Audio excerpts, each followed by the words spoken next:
What is going on, you guys? This is the Cubone here.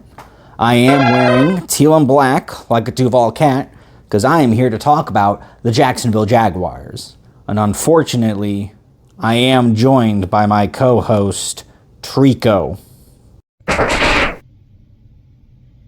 Don't act like you don't know. You know exactly what you tried to do, you little shit. Let's see. Falcons players to look out for. Obviously got to have Bijan Robinson in there. Grady Jarrett's been pretty good. If they use Kyle Pitts, definitely look out for him.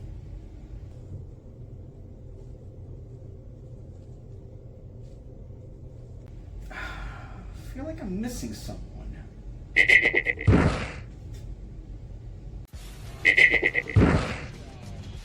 What the hell?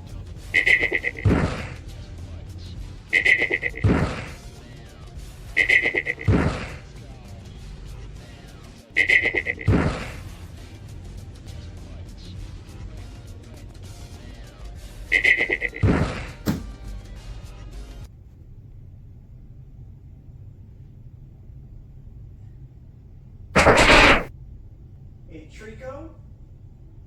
You didn't happen to try to hire someone to kill me, did you?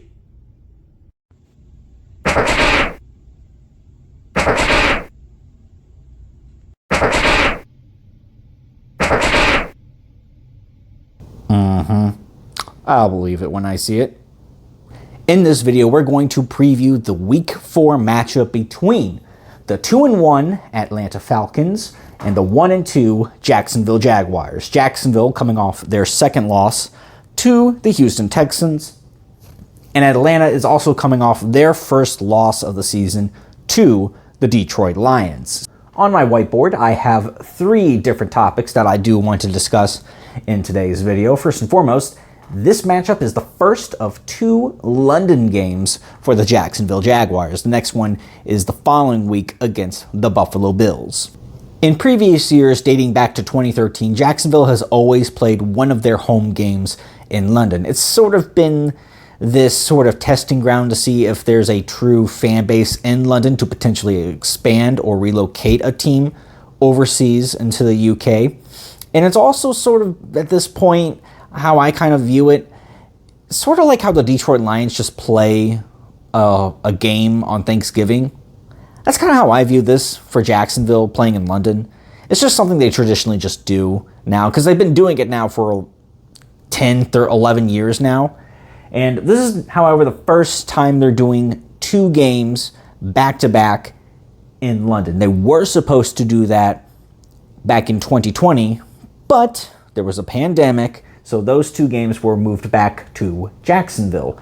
And there's been a lot of narrative about Jacksonville needing to get out of town, needing to go to London to try to get out of this stench that they're currently in, I guess is what I'm trying to say. And that actually transitions perfectly to my second topic I want to discuss about the pressure that is on Jacksonville. There's been a lot of pressure as of recent on the Jaguars, in large part due to the fact that there was so much expectations for this team to just come out right out of the gate, win a bunch of games, be the dominant team in the AFC South with a dominating offense, and that hasn't happened yet. The offense has been very subpar thus far.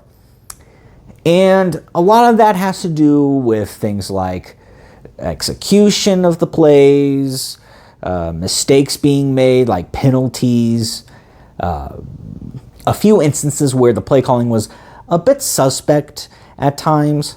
And then, of course, the biggest offender is that the offensive line has been putrid to the start of this season.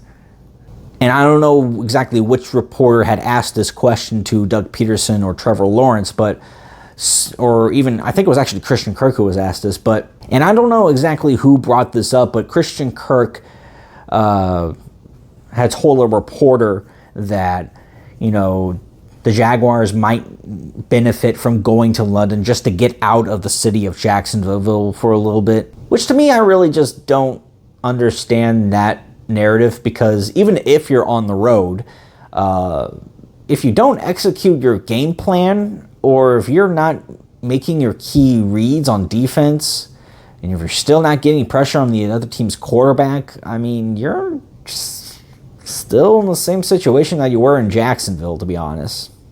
But enough about Jacksonville. Let's shift focus now to the Falcons, where they have a pair of really good running backs at their disposal. Tyler Algier and Bijan Robinson. Not one specific running back carries the whole load for them in the backfield. They sort of make sure they split the carries evenly between the two. I think between the two, Bijan Robinson is obviously the more dynamic football player. He's shown that in breaking through tackles, escaping defenders, making catches out of the backfield. He's been very good thus far, and I think even though Jacksonville's run defense is not terrible, they're going to have their hands full against Bijan Robinson and Tyler Algier. And also, I want to point out, supposedly, from what I hear, Devin Lloyd has a thumb injury, and he's not going to be available for this game. So that's another key thing to look out for. With Chad Muma now having to step up into the starting lineup in place of Devin Lloyd, does the run defense for the Jaguars take a nosedive? We'll find out against the Falcons on ESPN+. Remember, this game is in London on ESPN+ exclusively. It starts at 9:30 Eastern Standard Time. All right, folks, let's now give our predictions for this game. Trico, you're up first. Who do you got?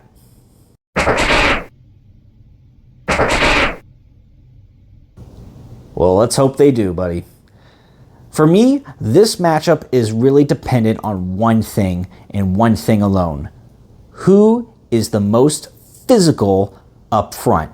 Both offensively and defensively. Who is the most physical up front?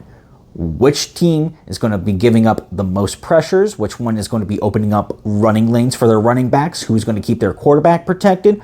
All of that kind of stuff, I think, matters a lot because Desmond Ridder, he's not necessarily a terrible quarterback, but he hasn't proven himself yet at the NFL level that he is a starting caliber player. And Atlanta gave up a lot of pressures. They gave up a lot of sacks last week to Detroit. I don't know if Jacksonville's going to be able to do that, but if they do, they will win this game. However, my gut is telling me Atlanta is going to come away with the victory. Give me the Falcons 24-17. And with that being said, folks, thank you all for watching. Don't forget to leave a like, comment, and subscribe. And we will see you guys next time. Take care.